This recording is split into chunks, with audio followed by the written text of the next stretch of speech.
Selamat sore, perkenalkan nama saya Median Ernawati Surani Inam dengan NIM 1420120038R KPN 20B. Saya mahasiswa dari Stikes Nusantara Kupang. Nah, saya di sini akan membahas materi tentang pengantaran farmakologi, peran perawat dalam pemberian obat. Obat merupakan semua zat baik kimiawi, hewani maupun nabati yang dalam dosis layak dapat menyembuhkan, meringankan atau mencegah penyakit. Suatu obat yang diminum beroleh akan melalui 3 fase, yaitu farmasetik, farmakokinetik, farmakodinamik. Farmakokinetik adalah proses pergerakan obat untuk mencapai kerja obat. Nah, ada 4 proses termasuk di dalamnya adalah absorpsi, distribusi, metabolisme atau biotransformasi, dan ekskresi atau eliminasi. Yang pertama ada absorpsi. Absorpsi adalah pergerakan partikel-partikel obat dari saluran gastrointestinal ke dalam cairan tubuh melalui absorpsi pasif, absorpsi aktif, atau pinostisosis. Dan yang kedua ada distribusi. Distribusi adalah proses di mana obat berada dalam cairan tubuh dan jaringan tubuh. Dan yang ketiga ada metabolisme atau biotransformasi.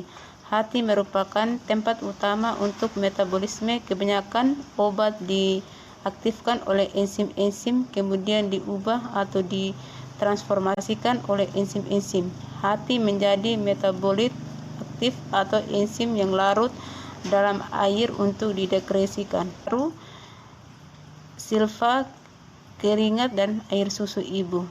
Dan yang ketiga tadi ada farmakodinamika. Farmakodinamika merupakan mempelajari efek obat terhadap fisiologi dan biokimia seluler dan mekanisme kerja obat. Obat dapat menyebabkan efek fisiologis primer dan sekunder atau kedua-duanya. Secara umum, perawat memiliki sebagai advokat atau pembela, klien koordinator, kolaborator, konsultan, pembaharu perawat sebagai pemberian asuhan keperawatan. Dan topik kedua, peran perawat dan hak pasien dalam pemberian obat. A. Peran perawat dalam pemberian obat kepada pasien. Dalam menjalankan perannya, perawat menggunakan pendekatan proses keperawatan dengan perhatikan 7 langkah yang benar pemberian obat, yaitu yang pertama, benar pasien. Klien yang benar dapat dipastikan dengan memeriksa identitas klien dan meminta klien menyebutkan namanya sendiri. Sebelum obat diberikan, identitas klien harus diperiksa. Ketiga, ada benar dosis. Sebelum memberikan obat, perawat harus memeriksa dosisnya. Jika ragu, perawat harus berkonsultasi dengan dokter yang menulis resep atau apotek. Dan yang kedua, obat yang benar. Obat memiliki nama dagang atau nama generiknya sebelum obat diberikan atau dilanjutkan ke pasien. Yang kelima, ada benar waktu.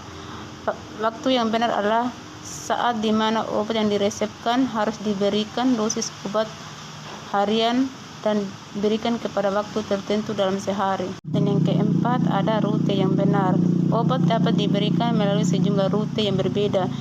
Pemberian rute terbaik ditentukan oleh keadaan umum pasien yang diinginkan, sifat kimiawi, dan tidak dapat diberikan melalui oral, sublingual, parenteral, topikal, rektal, atau inhalasi. Dan yang terakhir, yang ketujuh, benar pendidikan kesehatan perihal medikasi klien. Pasien harus mendapatkan informasi yang benar tentang obat yang akan diberikan sehingga tidak ada lagi kesalahan dalam pemberian obat. Baik, dan yang kedua, materi tentang peran kolaboratif perawat dalam pemberian obat.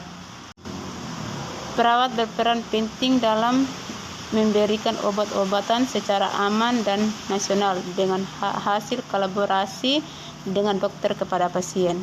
Topik pertama, obat anti-inflamasi dan anti-infeksi.